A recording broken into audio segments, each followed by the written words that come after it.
Alright guys, let's go ahead and unbox the Pixel 3 XL. I've already unboxed my Pixel 3. I'll make another official unboxing video for that, but let's go ahead and unbox the Pixel 3 XL. This is the 64GB version in just black.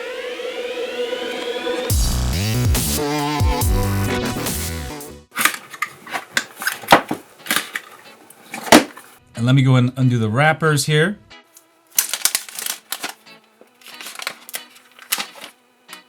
Wow, looks pretty nice. Nice matte finish on the back. Compared to last year's Pixel 2 XL, nearly the same design. The design hasn't changed much. Nice back finish. The only difference you'll see on the side, this year the sides are not matte finish. I actually like last year's matte finish, and that's gonna make it a little slippery. The SIM card slot has moved to the bottom this year. Alright, on the back you'll find a 12 megapixel f1.8 camera, and on the front you'll find two 8 megapixel camera, regular f1.8 and wide angle f2.2 for super wide angle lens, which is very nice. Also you'll find dual speakers, one speaker at top and the bottom. Looks pretty cool. Let's go ahead and see what's in the rest of the box. You'll see a SIM card tool, and there is quick start guide. Just a quick start guide. Oh, it comes with some nice stickers this year. Team Pixel with the big G mark. Nice earbuds this year. Let's go ahead and take a closer look. I don't actually like these hard type earbuds. I actually prefer the soft earbuds. All right, and you got a little button here. Clicky. There's actually 3 buttons, one main one and 1 volume buttons, I think. Of course, there's no headphone jack, but you're going to be able to plug this right into your Pixel 3 XL. That's nice. Alright, you got USB Type-C to USB Type-C cable. You got a USB OTG cable. You can go ahead and connect your USB flash drives or connect to another smartphone to transfer your data. And for those of you who use traditional headphones with headphone jack, you're going to need to use this adapter. Just don't lose it. And lastly but not least, we've got the actual adapter. Only accepts USB Type-C. I actually don't like this. I'd rather have regular USB. It is rated for 5 volts 3 amps and 9 volts 2 amps. 5 times 3 is 15 watts and 9 times 2 is 18 watts. Maximum of 18 watts. So quick charge 3.0 or 4.0. So that's all it comes in the box. Pretty nice packaging. We'll go ahead and put this away. Really feels good compared to last year's. Alright, the Pixel 3 XL ships with Snapdragon 845 processor, 4 gigs of RAM. This is 64GB internal storage. A POLED 6.3 inches. Ooh, that notch is very ugly. Very, very ugly. Alright, let me go ahead and sign in here real quick. Alright, let's try the fingerprint sensor real quick. Alright, 1, 2, 3, 4, 5, 6, 7, 8, 9. 9 tries. Let's try the right finger. 1, 2, 3, 4, 5, 6, 7, 8, 9. 9 tries will get you in. So setup process, way faster than Samsung, LG. One thing I like about this and the OnePlus phones. Alright, screen looks beautiful here. Good viewing angles. POLED gonna be very bright. Also gonna give you very good battery life over LCD. And that is one reason why LG has started using POLED instead of LCD with their newer phones. Now with the new Pixel 3 and 3 XL series, you will not see a back button unless you actually need to use it. And also there's no recents button. Okay guys, if you have Google Fi, you can go ahead and use this with the eSIM. And I'm gonna go ahead and move actually my number here. You'll be able to use Project Fi. And once you sign into Google account, it will automatically transfer you over, which is nice. You don't need to fiddle with SIM cards. Google's really pioneering eSIM, which is really cool. My phone activated within like less than a minute, which is really cool. Okay, you can squeeze for your assistant. I don't actually like this feature. I always accidentally press it, so I'm gonna do it later. Maybe turn it off. It's got always on display. And boom shakalaka.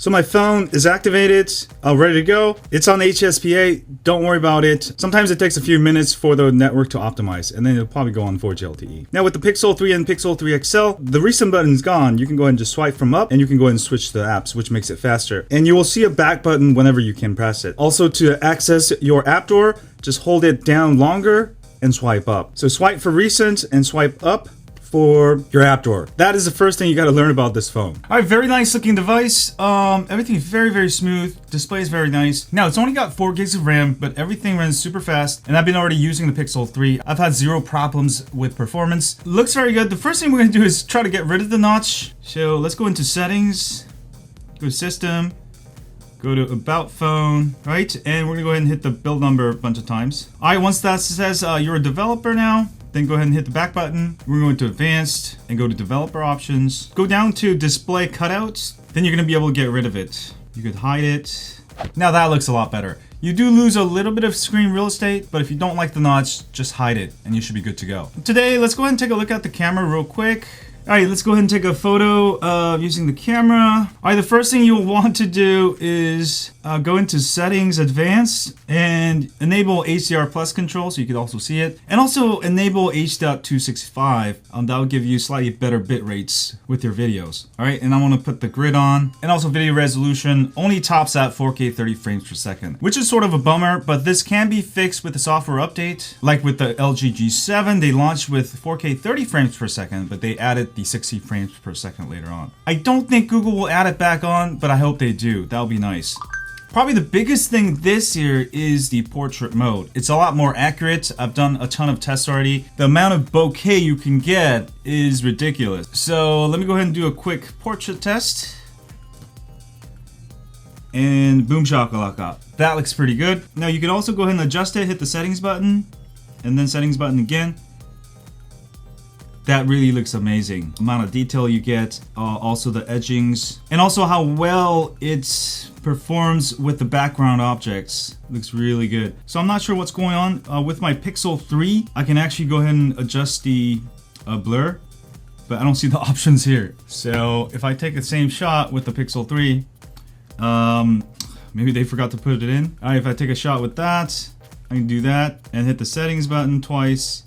And I'll be able to adjust the blur, the depth. I'm not sure what's going on. I'll have to get back to you. Maybe they're going to update it with an update, but you should be able to adjust the blur. So that's one big difference I've seen with the Pixel 3 versus Pixel 3 XL. Like I said, I wouldn't worry about it too much. All right, so let's say you took the shots and you want to get some of the letters off it. You can go ahead and hit that, and it's going to figure out what things are on there. It actually thought those numbers on the lens are phone numbers.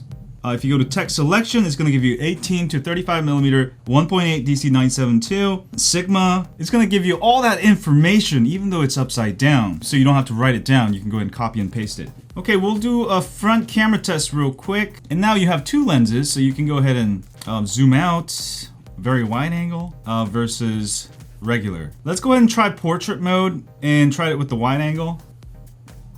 And let's see how that looks. The wide angle and portrait looks beautiful. I think that's gonna be for today, but very beautiful phone. Price is a little pricey versus last year. The two biggest improvements, this year you got full IP68 rating, also wireless charging, which works well if you swim. You can go ahead and go in your spa, pop out, and usually when your phone gets wet, you can't charge your phone. So you can go ahead and charge it with your wireless charger. I got a Samsung wireless charger, and boom.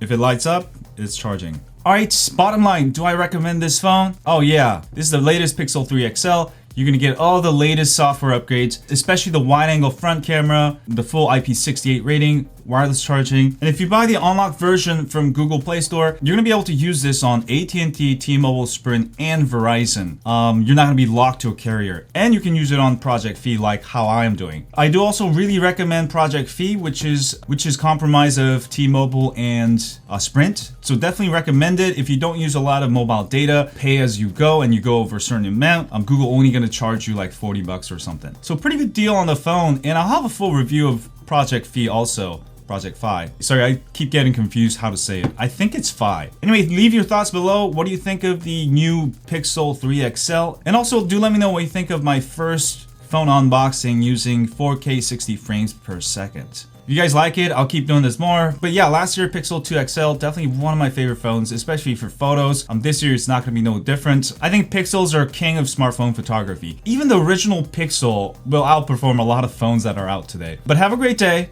and as always, stay on Android. Click here to subscribe.